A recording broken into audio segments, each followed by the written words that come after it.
Rivalidad, escrito por Anaís Veloz. No querrás que te lo cuente. En la descripción, el link de su página de Facebook. Síguela. Sentí morirme aquel día 25 de octubre del 2014, pues la venda que yo mismo usaba para cubrir mis ojos finalmente se cayó. Siempre fui señalada por mis amigos, vecinos y familiares por la manera en que criaba a mis hijos, pues decían que era una madre sobreprotectora y hasta cierto punto chantajista con ellos. Pero había un porqué de todo esto. Mi esposo me abandonó después de negarme a dar en adopción a Manuel, pues mi niño había nacido con labio leporino y una pequeña discapacidad en una de sus piernas. Así que sabía que tendría que trabajar el doble para sacarlo adelante. Martín, mi primer hijo, salió igual a su padre, pues desde muy joven se volvió alcohólico y mujeriego. Al cumplir los 16 años ya era padre de unas gemelas y un varón. En cambio con mi Manuel era diferente, muy trabajador y excelente estudiante. Pese a las burlas de la gente, él nunca se dio por vencido. Siempre nos vimos envueltos en problemas con los vecinos por los constantes robos de Martín. Todavía no lográbamos terminar de pagar en un lado para que nos lo denunciaran, cuando este cabrón volvía a hacer de las suyas. Vivía avergonzado de mí y de su hermano, pues yo lavaba y limpiaba ajeno, y a su hermano le apodaba el chueco, haciendo burlas de su condición. Un día mientras cenábamos, una vecina tocó a la puerta con bastante desesperación. ¿Pero qué pasa, mujer? ¿Acaso me quieres tumbar la puerta? Ay, doña Flor, discúlpeme mucho, pero mi hijo Gabriel me acaba de decir que allá en las canchas estaba tirado Martín muy golpeado, y al parecer que niña, habla ya, le dije inquieta. Ay, doña Flor, pues al parecer le cortaron las manos. ¿Pero qué demonios dices, niña? ¿Cómo te atreves a venir a contar semejante mentira? Le decía llorando. Lárgate y no te vuelvas a parar en mi casa. Tranquila, mamá. Lupe solo quiso avisarte. Pues ¿yo qué culpa tengo que el Martín sea ratero? Si antes agradezca que no se lo mataron. Ya, Lupe, cállate tú también. Entiende, mi mamá está alterada. Pues sí, pero no le da derecho de tratarme así. No podía dejar de temblar. Me aterraba la idea de imaginar a mi pobre muchacho sin sus manitas. Mira, mamá, necesitas calmarte un poco. Voy a ir a ver si lo que dice Lupe es cierto. Ve, hijo, y por favor no vuelvas sin tu hermano. Mi hijo besó mi frente y emprendió camino en busca de su hermano. Pasaron los minutos y las horas, y yo tenía noticia de ninguno de ellos. Así que cansada de esperar, tomé mis llaves y justo cuando me disponía a salir, sonó mi teléfono y al contestar, bueno, mamá, ¿qué pasa, Manuel? ¿Dónde demonios estás? ¿Qué pasó con Martín? Mira, mamá, necesito que te vengas de inmediato aquí al hospital. ¿Pero qué pasó, Manuel? Aquí te explico, mamá.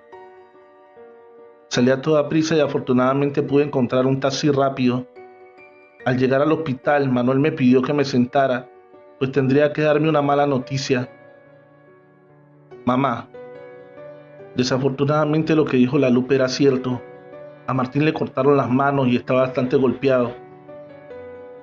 No te contestaba porque tuve que donar sangre porque tuvieron que hacerle una cirugía de emergencia en ambas manos. Pero afortunadamente salió muy bien y ya está en recuperación, mamá. Sé que no será fácil, pero saldremos adelante. Mi corazón se partía en mil pedazos al imaginar lo que estos malditos le habían hecho a mi hijo. Pero Manuel tenía razón, ya no tenía sus manitas, pero estaba vivo y era muy posible que todo eso que vivió lo ayudara a cambiar y a dejar el alcohol. Pero qué equivocada estaba.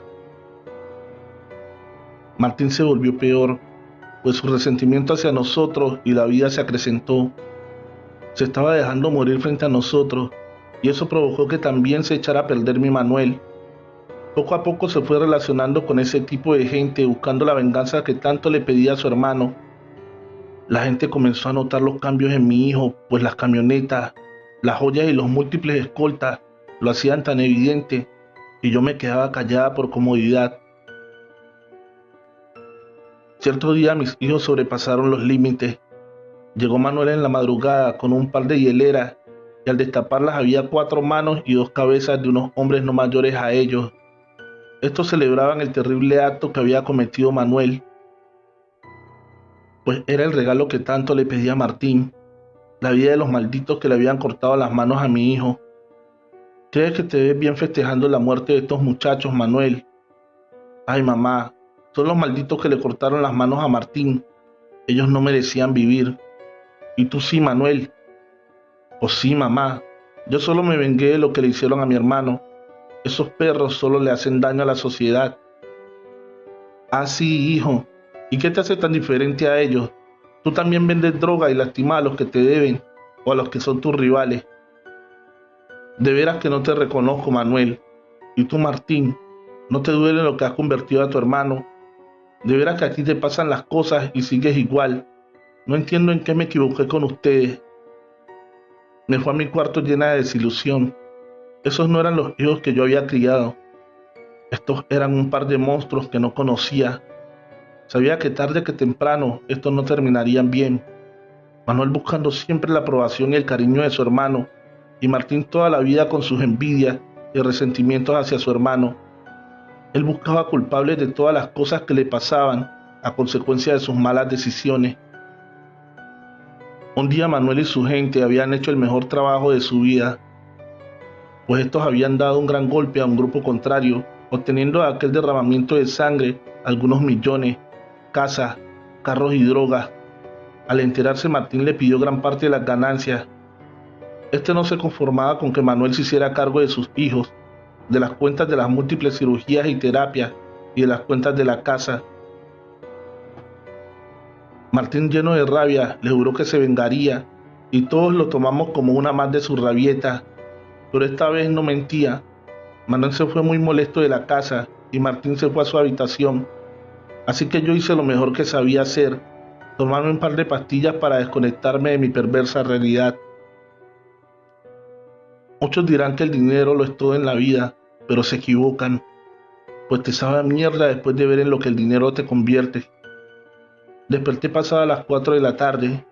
A una adormilada prendí la televisión mientras me preparaba un té, pero rápido llamó mi atención un boletín informativo de la Policía Federal, donde presentaban a la organización criminal más peligrosa del estado de Jalisco. Quedé en shock al escuchar el nombre, pues se trataba de la célula criminal que dirigía Manuel, mi hijo. Le pedí a Dios que solo su gente fuera la que había sido capturada, pero mis plegarias fueron interrumpidas cuando, amarrado de pies y manos, fue presentado a mi hijo como el líder. Decían que la captura se había llevado a cabo gracias a una llamada anónima, donde los habían alertado que ahí se encontraba Manuel, el jefe de sicarios. En ese momento entendí todo. Martín había cumplido sus amenazas y entregó a su hermano por unos cuantos pesos. Entregó al que se había metido en todo ese mundo de mierda y oscuridad por él. Lamentablemente, mi hijo fue asesinado al llegar a prisión, pues con el paso del tiempo se había hecho de múltiples enemigos, y estos al saber de su llegada lo golpearon hasta matarlo. Sé que se escuchará mal, pues soy su madre, pero estaba preparada para la muerte de mi hijo debido a la vida tan acelerada que vivía. Para lo que no estaba preparada era para verlo morir por boca de su hermano. Martín no lo soportó y pagó para que lo asesinaran. Ahora me he quedado sola y la gran culpa es mía, pues siempre me dejé manipular por mis hijos y se me olvidó que la madre era yo. Hemos llegado al final de este episodio. Agradecería mucho que te suscribas al canal y actives la campanita de notificaciones. Deja tu pulgar arriba y un bonito comentario. Recuerda que en la descripción del video está el link de la página de nuestra querida escritora Anaís Veloz, Historias Macabras para no dormir y no querrás que te lo cuente. Trovadores, en la descripción de este video se encuentra el link de la página del autor del siguiente relato, Ale Morales Gómez. Síguelo. Elizabeth. Elizabeth llegó a vivir a aquel pueblo pequeño y tranquilo, de gente sencilla y trabajadora. Nadie sabía quién era ella, ni mucho menos su procedencia. Compró una de las casas más grandes del pueblo. Llegó con dos empleados, al parecer una pareja de esposos. Ellos eran los encargados de todo, las compras, el aseo, las encomiendas. Elizabeth no salía de su casa para nada, solo en las noches se le escuchaba hablar, reír y dar órdenes, ya que cada fin de semana celebraba reuniones con amigos. Amigos que no pertenecían al pueblo, venían de otros lugares, llegaban en autos costosos. A eso de las 10 de la noche, antes de las 3 de la madrugada ya se habían marchado. Nadie del pueblo llegó a asistir a una reunión de estas. Lo que sí se sabía es que en estas reuniones se consumían pocos alimentos, a pesar que se veía llegar muchas personas. En el supermercado se compraba pocos víveres, pero sí mucho alcohol, más que todo vino tinto. De lo que allí pasaba se especulaba mucho, que era un prostíbulo, que había trata de personas, que se vendían drogas.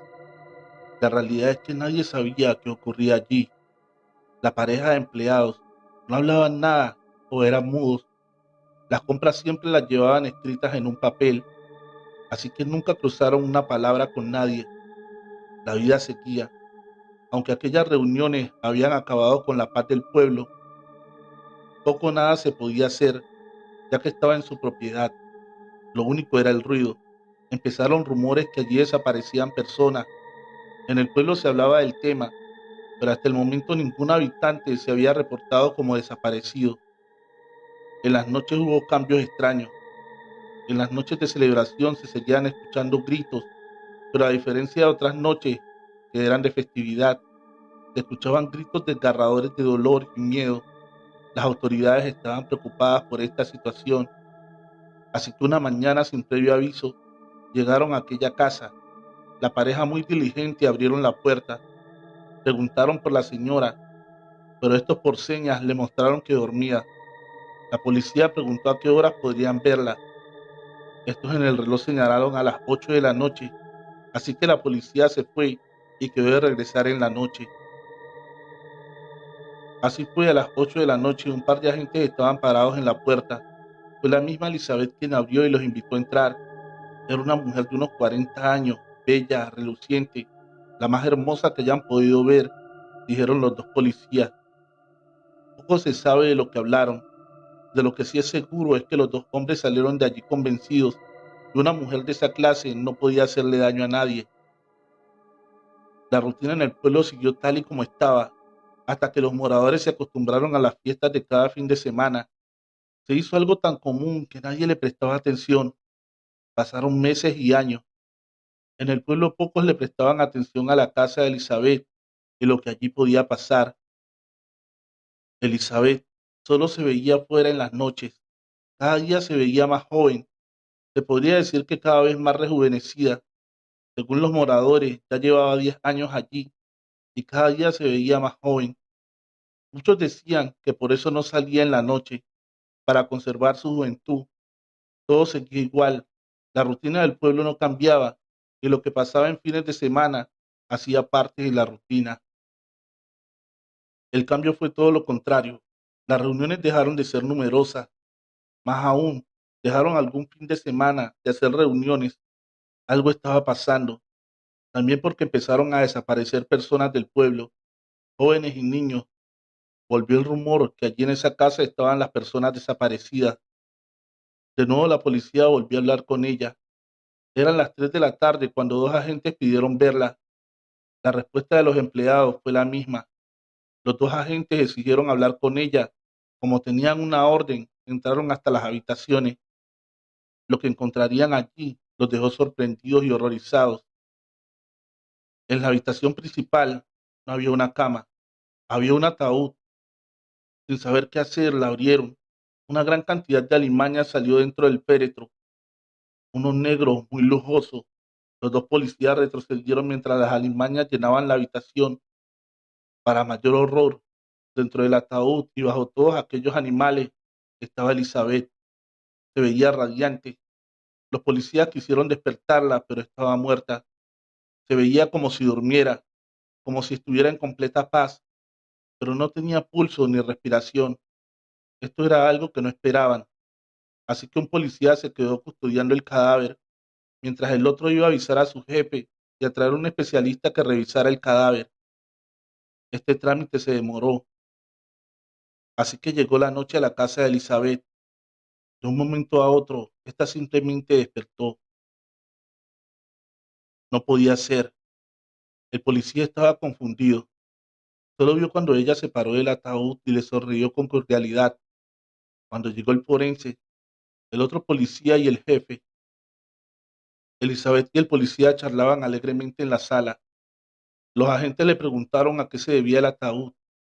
Ella les aseguró que estaba preparándose, porque dentro de 3 días se moriría. Les confesó que ese pueblo ya no tenía nada que ofrecerle. Con sus encantos despidió a los agentes de la ley, sin dejarles tiempo de sugerir registrar la casa. Efectivamente, 3 días después, Elizabeth murió. Ya tenía la mejor bóveda paga en el cementerio del mausoleo más costoso. Los dos empleados la enterraron. En un papel escrito decía que no le hicieran ceremonia religiosa, ya que ella no era creyente. Fue enterrada así en silencio como llegó. Los dos empleados estuvieron un día más en la casa organizando, moviendo cosas aquí y allá. Al día siguiente no los vieron salir, solo desaparecieron. 2 días después la policía, sin saber qué hacer, entró a la casa. Los dos empleados estaban sentados en la sala muertos, con 2 incisiones en sus cuellos. Les habían chupado la sangre. Algo más extraño aún, eran mudos porque no tenían lengua. En alguna época de la vida se las habían cortado. Fueron enterrados al lado de Elizabeth, ella solo con este nombre y la pareja con un NN. Nadie sabía sus nombres. Aquella casa quedó abandonada, ya que nadie sabía de dónde había aparecido aquella mujer, pero los ruidos siguieron, no los de festividad en vida de Elizabeth, sino gritos y llantos lastimeros. No solo era uno, no en momentos de la noche, toda la santa noche. Era como vivir un infierno. Fue así que las autoridades debieron tomar cartas en el asunto e ir a revisar la casa. Todo se veía en completa normalidad, pero en un trasfondo, un piso cubierto en la habitación de Elizabeth, hicieron un hallazgo terrorífico y sangriento. Encontraron bajo ese piso más de 32 cadáveres, algo que no cabía en la mente de nadie. En verdad, en ese tiempo allí se cometían asesinatos en la propia cara de las autoridades. 4 años después, cuando fueron a sacar los restos mortales de Elizabeth y sus empleados, otra sorpresa los esperaba. En el féretro de ella no había nada, solo el ataúd vacío. En el de los dos empleados pululaban las alimañas, arañas, sapos y serpientes. Era un espectáculo aterrador e inexplicable. El sacerdote no permitió sacar los ataúdes. Allí permanecen hasta el día de hoy, aunque eso hace muchos años. Todavía se habla de esta historia en el pueblo. Algunos aseguran que ven llevar a Elizabeth a dormir en el día a su tumba.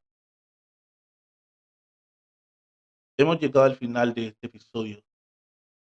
Agradecería mucho que vayas a la descripción de este video y sigas la página de nuestro querido escritor Alex Morales Gómez, Terror y Misterio. El Indio Condenado, escrito por Lunita Azul, Laura A.B., la bloguera del terror. Mi tía abuela me contó que en su pueblo hace muchos años sucedió una terrible tragedia e injusticia, pues en esa región existía una pequeña tribu de indios y otra de chamanes malos de la hacienda que se dedicaban a la magia negra. Dentro de la región, un día llegaron unos hacendados a habitar la vieja hacienda de Guadalupe. Era una familia con dos bellas señoritas, Ángela y Rosa. Ambas eran hermosas, pero Ángela, tributo a su nombre, parecía un ángel. Poco tiempo después, Ángela, cortando flores en el campo, conoció a Camilo, un indio de esa tribu, e inmediatamente se enamoró de ella. Con su dulzura los saludó amablemente y se hicieron amigos, tanto que se frecuentaban de diario. Pasando el tiempo, los dos se enamoraron, pero como es de saberse, era un amor prohibido, dividido por las diferentes castas y clases sociales. Un día el padre se enteró del romance y como Ángela estaba decidida a enfrentar su amor, lo mandó a asesinar de la forma más cruel, torturándolo y encadenándolo hasta morir, sin antes lanzarle una maldición con la ayuda del brujo de la hacienda. Tu destino será vagar por la eternidad con estas cadenas que cargas ahora. Una vez que invité a mis amigos y llegamos a casa de la abuela, pues era su cumpleaños y fuimos aquella vez. Le conté la leyenda y como todo joven curioso junto a mis amigos, nos aventuramos a investigar. Nos dirigíamos en mi auto a la vieja hacienda. El camino estaba muy feo y sin alumbrado público, pues según los hogareños de ese lugar lo abandonaron, pues dicen que desde esos acontecimientos empezaron a suceder cosas extrañas, como muertes repentinas, enfermedades, mala suerte y pérdidas económicas. Por eso la hacienda quebró. Bueno, nos dirigimos a la vieja hacienda llamada de Guadalupe. Pronto llegamos al lugar y con un mazo rompimos el candado del portón de la entrada. Nos adentramos con el auto y llegamos a la puerta principal de la entrada de la casa. Yo, como joven escéptico y burlándome de la situación, exclamé: ¿Ya ven? No creo que aparezca nadie, pero vamos a explorar. Nos adentramos a la casa. Se observaba toda sucia, llena de polvo, con un ambiente lúgubre, de odio y sobre todo de sentimientos de tristeza. Al bajar al sótano sentí claramente la vibra como si me hubieran transportado al pasado, con ese ambiente de odio, y en ese momento comprendí que tal vez ahí había sido donde pasó lo sucedido con aquel indio. Eran casi las 12 a.m. Les dije a mis amigos: ya vámonos, que estoy sintiendo mucho frío. A lo que ellos asintieron con la cabeza. Nos dirigimos a la puerta para salir de la casa y claramente escuché unas cadenas como si arrastraran un baúl muy grande. Primero lo oía muy lejos, luego más y más cerca, cuando en ese instante un ventarrón de aire hizo levantar mucho polvo y tierra frente a nosotros. En cuestión de segundos tenía ante mis ojos la figura de un hombre con color de piel muy morena, alto, cabello largo, con unas enormes y largas cadenas que ataban su cuello y manos, mostrando quemaduras ante su piel. Noté la mirada de tristeza de aquel ser misterioso y sufrimiento en sus grandes ojos negros que alumbraban como la luz de la luna. En ese instante sentí como si me presionaran el pecho y caí al suelo perdiendo la conciencia. Desperté en el auto, ya rumbo a casa de la abuela, y cuando pregunté qué había pasado, me dijeron que no sabían, que solo actué muy extraño, ya que me quedé mirando fijamente el portón de la puerta por varios minutos y me desmayé. Después de contarle a la abuela lo sucedido, me dijo que vio el fantasma de la leyenda, el indio condenado por amar a una mujer blanca, y que solo yo lo pude ver porque es un pariente de mis antepasados, y en mis penas aún corre su sangre del indio enamorado. Espero que les haya gustado este relato de nuestra querida Lunita Azul, la bloquera del terror. En la descripción de este video está el link de su página de Facebook. Síguela. Elegido por el demonio, escrito por Alex Morales Gómez. En la descripción el link de su página de Facebook. Síguelo. Un grupo de 4 amigos universitarios tuvieron la idea de visitar el cementerio en la noche. 2 mujeres y 2 hombres querían jugar con la tabla Ouija, algo que ninguno de los presentes había hecho antes, pero querían jugar. Se reían y se ufanaban de su ocurrencia. Visitaron la tumba más antigua que pudieron ver en el cementerio. Cuando empezaron el juego, uno de ellos empezó a reír desenfrenadamente. Parecía un loco. Esto se decía satánico y quería ser poseído por un demonio. Al menos es lo que decía en son de broma. Los demás no podían entender lo que estaba pasando, más aún que en la tabla no había pasado nada extraño. No podían ni imaginar el portal que habían abierto. Aquella tumba, la cual osaron visitar, tenía un cuento bastante tenebroso. Se decía que allí había encerrado un demonio que el mismísimo Dios había enterrado por toda la eternidad. Pero ellos con su estúpido juego lo habían liberado. Pero ellos no se enteraron de nada aquella noche. El grupo de amigos abandonó el cementerio al amanecer. Nada había pasado para ellos, solo un juego más en el cementerio. Pero días después llega al pueblo un hombre bastante misterioso y taciturno. Todos al verlo le temen, sin siquiera tratar con él. Se nota a primera vista que es alguien que tiene que ver con el mal. Uno de los allí presentes desapareció. Después de aquel juego, en el pueblo se notó un cambio. Tal vez no tan perceptible, pero sí había algo. Las personas dejaron de ser amigables. Muy pronto se encerraban en sus casas. Parecía que le temían a que los sorprendiera la noche fuera de sus hogares. En el ambiente se sentía algo tenebroso y extraño. Una de las chicas resultaba embarazada. Se dice en los círculos sociales de esta que es amante del párroco del lugar y que está embarazada del mismo. Cuando esta va a dar a luz, dio a luz un martes y yo un miércoles. Así que viví esta historia de primera mano a partir de aquí. Ella está en el pasillo lista con su bebé para irse. En ese mismo instante entra un pediatra. Se lleva a mi bebé para hacerle un chequeo médico. Como ya es hora de cambio de turno, el médico deja a mi bebé en la sala de maternidad. De un momento a otro en el hospital solo se escuchan gritos. Aquello es un caos. Una de las enfermeras que recibía turno se encerró con los bebés y empezó a apuñalarlos con una navaja que traía en su bolso.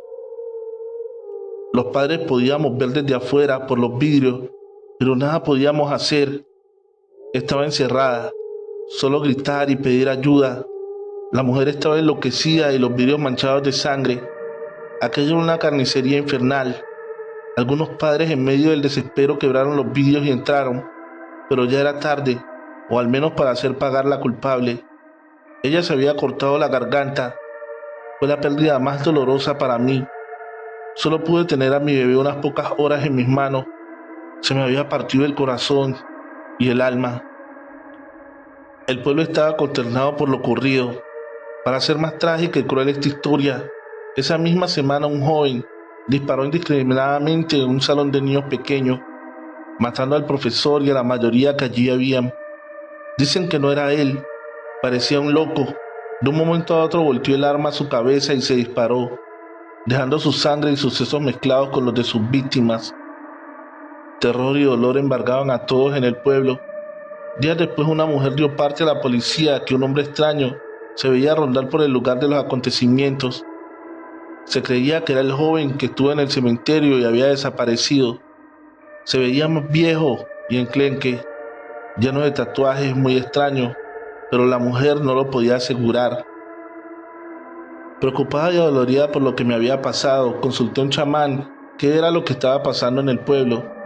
Este me dijo que los jóvenes que habían ido a jugar con la ouija en el cementerio habían despertado a un demonio poderoso. El joven desaparecido estaba poseído por este y andaba entre nosotros como cualquier ser humano. La única manera de devolverlo a su prisión debía ser con la sangre más pura de un niño del pueblo. Así que yo me reuní con los que habían estado en el cementerio y se puede decir que casi los obligué a volver allí y remediar lo que habían hecho. Cuando llegamos, allí estaba el joven desaparecido, envuelto en una túnica negra. Sus ojos eran negros, tan negros como el infierno. Al vernos dijo con una voz cavernosa, parecía que hablara de ultratumba.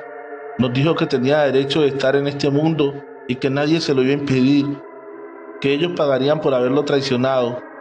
No era un joven normal, era el mismo demonio. Así que sin más preámbulos corrimos de allí. No podíamos hablar, solo correr. Todos llorábamos, no sabíamos por qué. Una de las chicas se orinó en su ropa. El miedo era algo inexplicable. Sin saber qué hacer, buscamos al párroco para contarle lo del juego, lo del chamán y lo que habíamos vivido. Él no pareció sorprenderse, solo dijo que ya había llegado el momento. No sabíamos de qué hablaba. ni mucho menos de qué momento. Le preguntó a la joven dónde estaba su bebé.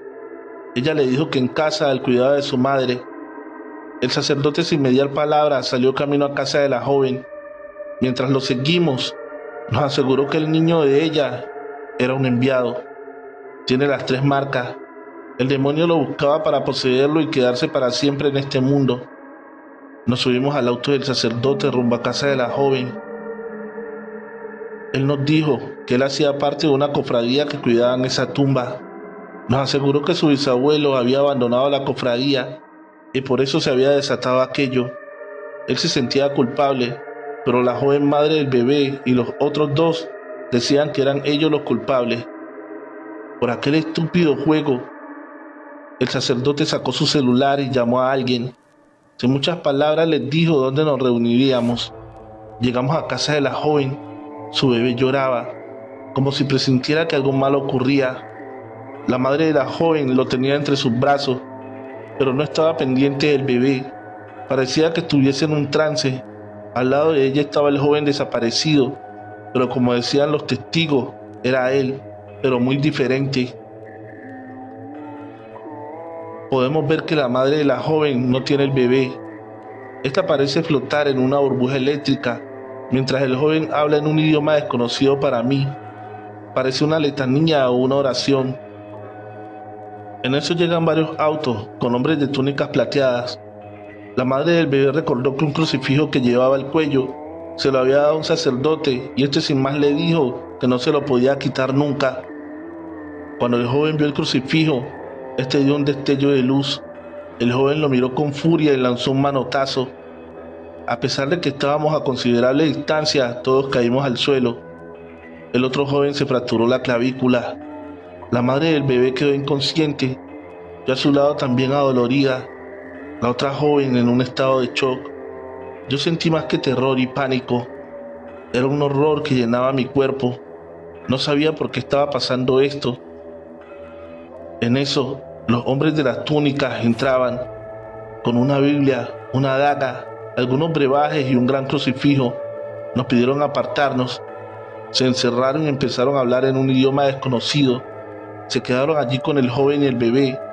Más que hablar, gritaban. Estaban realizando un exorcismo. La joven madre no entendía el porqué. Mientras fui con la madre del bebé a ver cómo seguía su madre, esta había vuelto en sí. Nos contó una historia a la cual ella nunca le prestó atención o simplemente le daba miedo creer que fuera verdad. Esta decía que en el seno de su familia nacería un niño con una marca en especial. Cuando este naciera, el demonio que estaba preso vendría por él. La marca la tenía aquel bebé, el cual, como para hacer más tenebrosa la historia, la habían bautizado Ángel.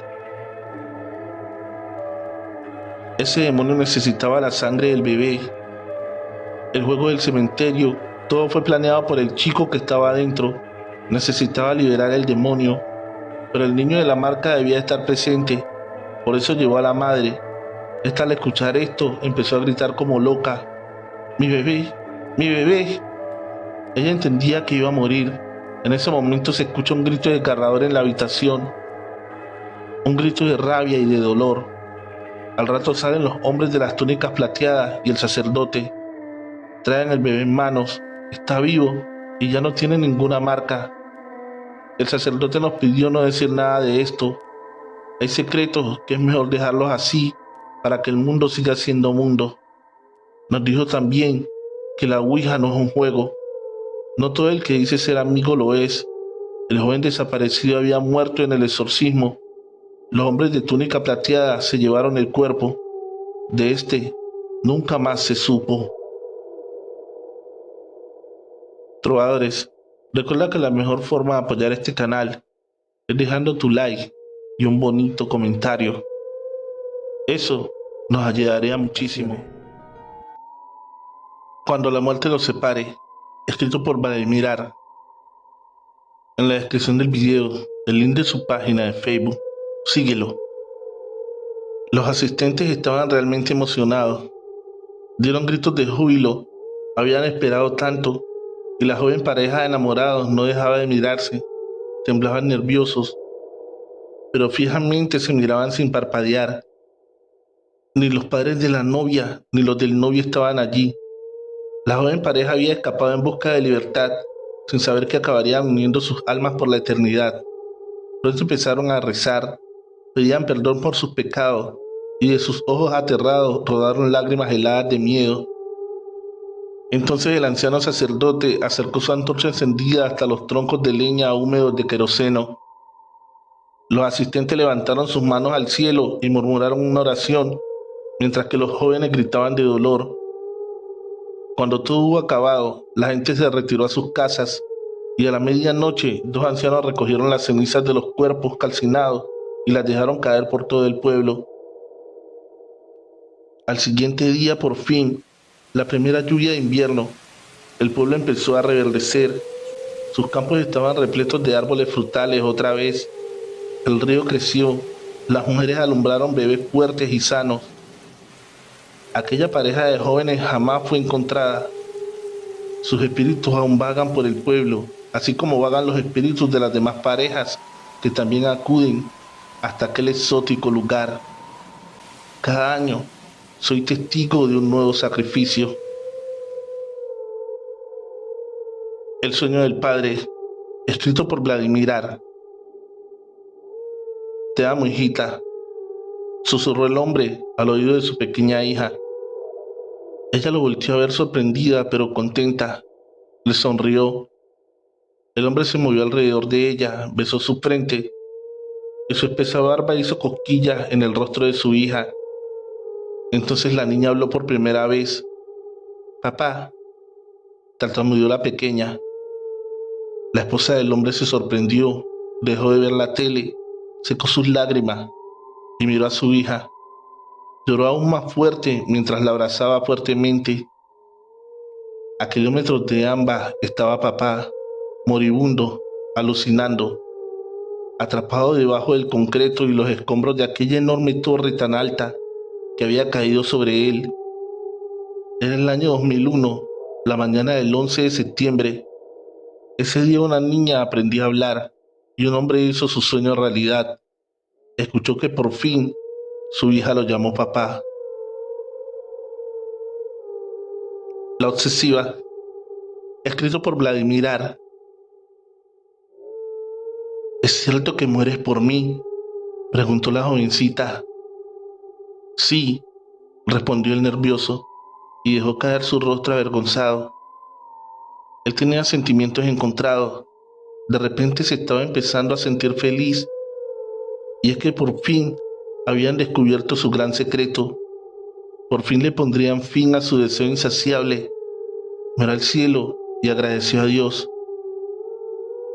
La jovencita lo tomó por el cabello. Él se puso pálido.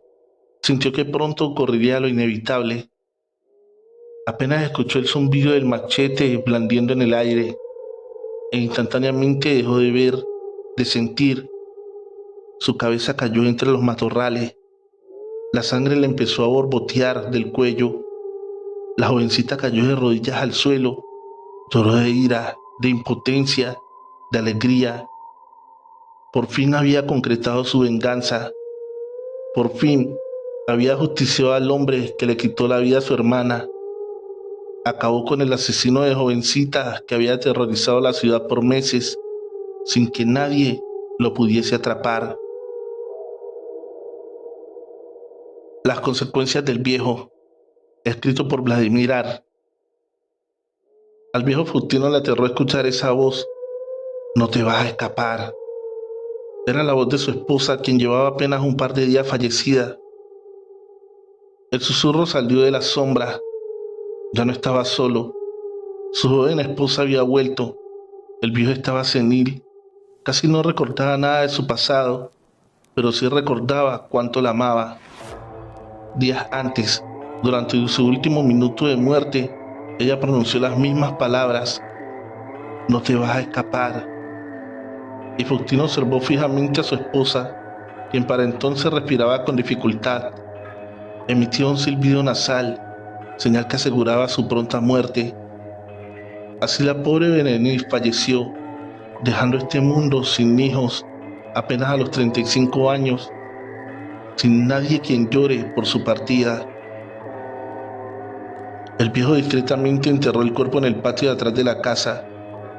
Ese lugar lo había compartido solamente con Berenice. Allí decidió vivir, lejos del pueblo, le pertenecía casi por completo.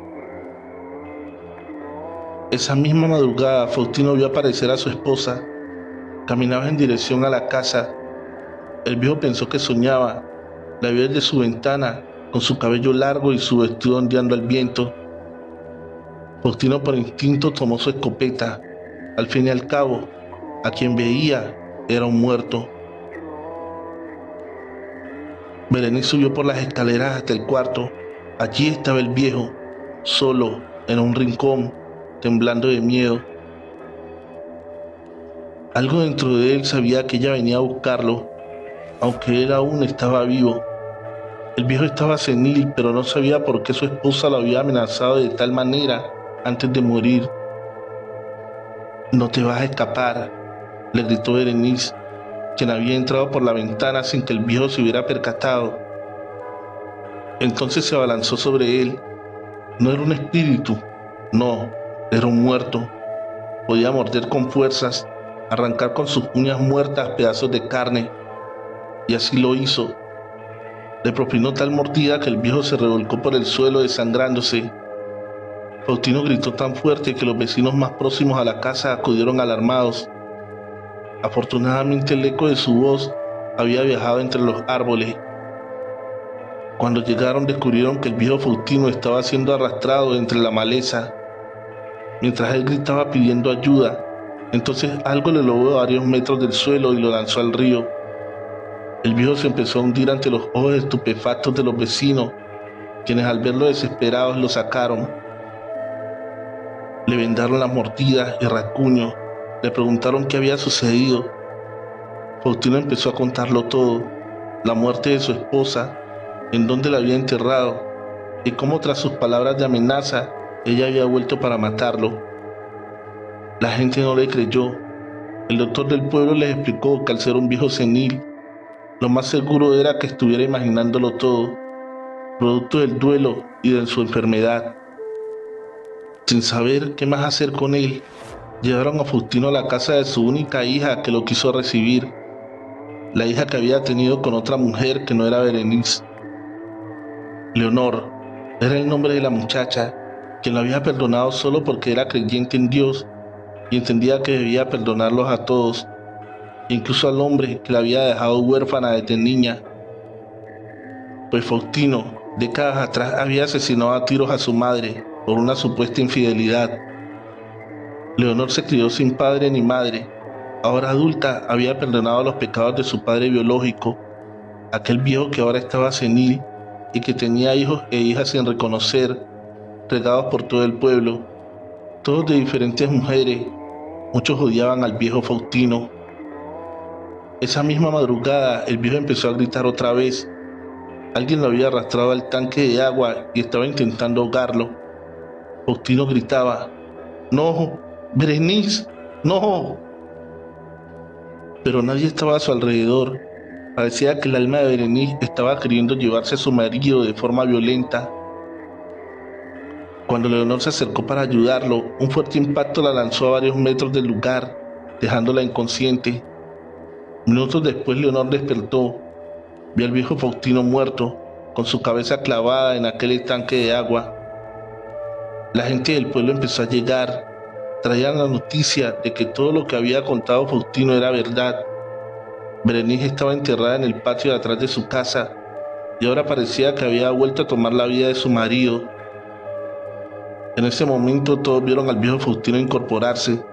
Sacó su cabeza del tanque de agua y caminó hasta ponerse enfrente de toda la gente. Dobló sus rodillas y pidió perdón. Luego empezó a andar por las calles del pueblo. Esa madrugada fue de terror. Ese muerto fue de casa en casa pidiendo perdón a todas las mujeres a las que había lastimado. Era un muerto, estaba pálido y cada vez olía peor. Cuando amaneció, hubo pedido perdón a todas las mujeres, a sus hijas e hijos no reconocidos. Entonces dejó de moverse y murió. Su cuerpo fue tomado por la tierra. Así nació la leyenda de Berenice. La gente contaba que Berenice era joven cuando el viejo Faustino la hizo su esposa. El viejo le había prohibido salir de la casa, no podía ir al pueblo, ni siquiera ir sola a recoger leña para cocinarle. En una ocasión, Berenice desobedeció al viejo hombre. Faustino, enojado, le propinó tal golpiza que la pobre nunca más se atrevió a desobedecer. No fue al pueblo nunca más. Berenice había escuchado de los galanteos de Faustino, pero nunca se atrevió a reclamarle directamente. Se guardó esa amargura hasta el final. El viejo hombre que la había tomado de su casa era 30 años mayor que ella. Fue el padre de Berenice quien apostó a su hija como premio en un juego de cartas. Alcoholizado, el hombre perdió aquella partida ante el viejo Faustino. Entonces Faustino mandó a 2 de sus jornaleros a que la trajesen, así sea a la fuerza. La muchacha tenía apenas 15 años. Su madre se opuso, por lo que recibió varios disparos que acabaron con su existencia. Todo ocurrió en una misma noche. Asesinaron a su madre y Berenice se convirtió en la esposa de Faustino a la fuerza. Al siguiente día ocurrió el suicidio de su padre, quien amaneció flotando en el río. Tal vez producto de la tristeza, tomó esa fatal decisión. Cuentan que al amanecer, luego de despertar de su borrachera, el padre de Berenice se enteró de todo lo que había causado. Encontró la casa sola, su mujer muerta en medio patio, y su única hija estaba en manos del viejo más poderoso y acaudalado del pueblo. Todo producto de su incontrolable gusto por el alcohol. Fue entonces que sin más se lanzó de cabeza al río y murió, flotando río abajo. Berenice lloró la muerte de su padre, la de su madre y tal vez la propia, porque a partir de entonces sintió que ya no tenía corazón. No podía amar a nadie más, ni a sí misma, y se culpó por todo. Sin tener dónde más ir, se quedó con el viejo Faustino. Eso sí, nunca le dio hijos. No quería ese tipo de padre para sus hijos. Simplemente esperó su muerte para tomar venganza en nombre de su familia y de todas las mujeres abusadas. Ni siquiera quiso matarlo, porque eso era un pecado. Se prometió ella misma volver de entre los muertos para hacerle pedir perdón al viejo Faustino, y cumplió. Se convirtió en una leyenda, la leyenda de Berenice.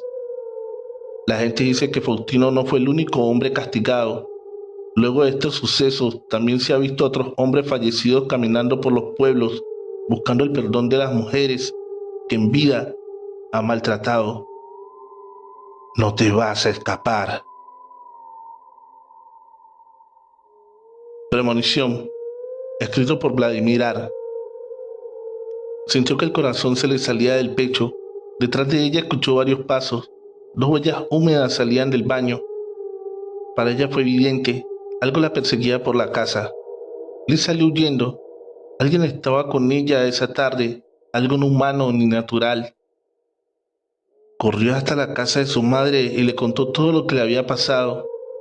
Su madre, preocupada al ver su nerviosismo, dejó sus quehaceres y acudió con ella misma a revisar.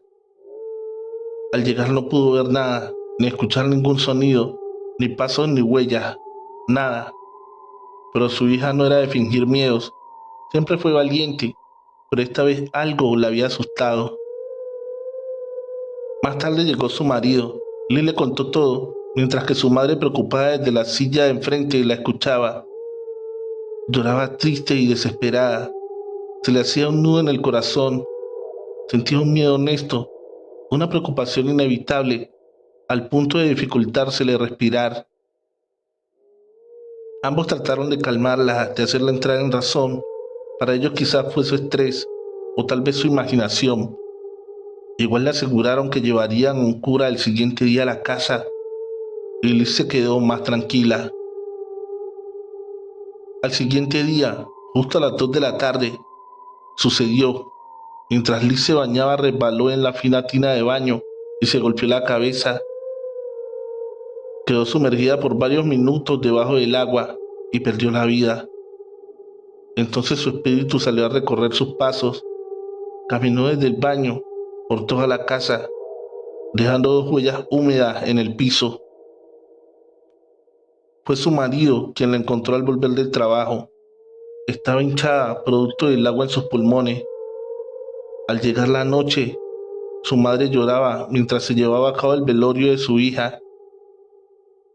Comentaba a sus amigas que su hija había sentido algo la tarde del día anterior. Me dijo que 2 pasos de algún fantasma la asustaron en la casa, decía la madre de Liz, y todos entendieron que era Liz misma recorriendo sus pasos. Y mientras su marido lloraba, el cura empezaba su sermón fúnebre. Él había cumplido su promesa. Un cura fue a la casa ese día, tal como le aseguró a su mujer la tarde anterior. Escrito por Vladimir. Hemos llegado al final de este episodio. Recuerda que la mejor forma de apoyar este canal es dejando tu like y un comentario. En la descripción del video se encuentra el link de la página de nuestro querido escritor Vladimir. Síguelo. Recuerda compartir este video con un amigo. Eso ayudaría muchísimo. Feliz noche, trovadores, amantes de cuentos de terror.